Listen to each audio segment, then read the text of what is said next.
Hey, this is Dustin Neely from Church Planning for the Rest of Us, and I wanted to take just a moment today to answer a question that I know is on a lot of your minds.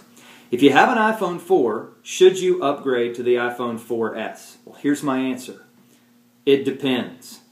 Now, why would I say that? Well, I think it depends on what you use your phone for. For example, if you're just using your 4 for surfing the web and using the apps and sending texts and doing email, just basic smartphone usage, I think you'll probably be just fine to keep the iPhone 4, just as many have been saying.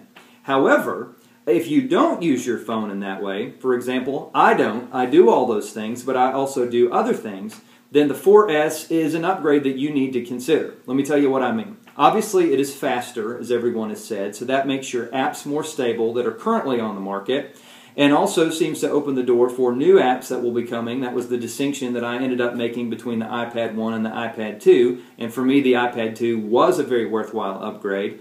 But then beyond that, it also does the normal tasks that you need to do. It does them a little bit quicker. Now, is that worth $200? Well, probably not, but it is a nice benefit if you've decided to spend it for other reasons.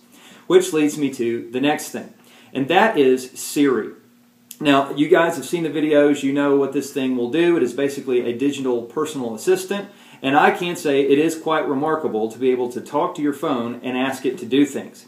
I was honestly a little bit disappointed that it won't do everything that I asked it to do, as far as it won't open up other apps that are not kind of rooted into the bones of your phone. However, it is very helpful in being able to send texts, emails, to start and stop your iPod when you're jogging, those kinds of things. It is quite remarkable in what it will do and how accurate it is. But that leads me to the next feature, somehow tied up within this, and this is unique to the iPhone 4S. There's a little microphone at the bottom of your normal keyboard, and it allows you to dictate into almost any application.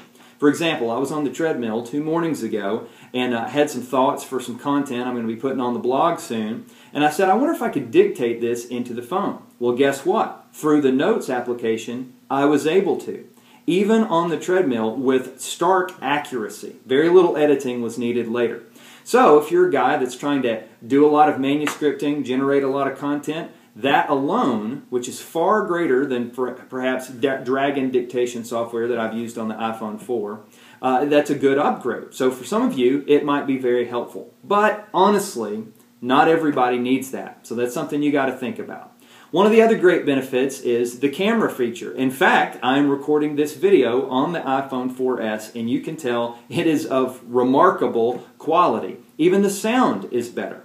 So, to answer your question, if you have a 4, do you go to the 4S? It really does depend.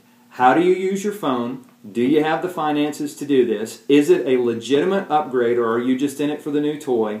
Or is this something that could really help you be more effective in ministry? You and your family and your team have to sort that out, but that's where I come out with it.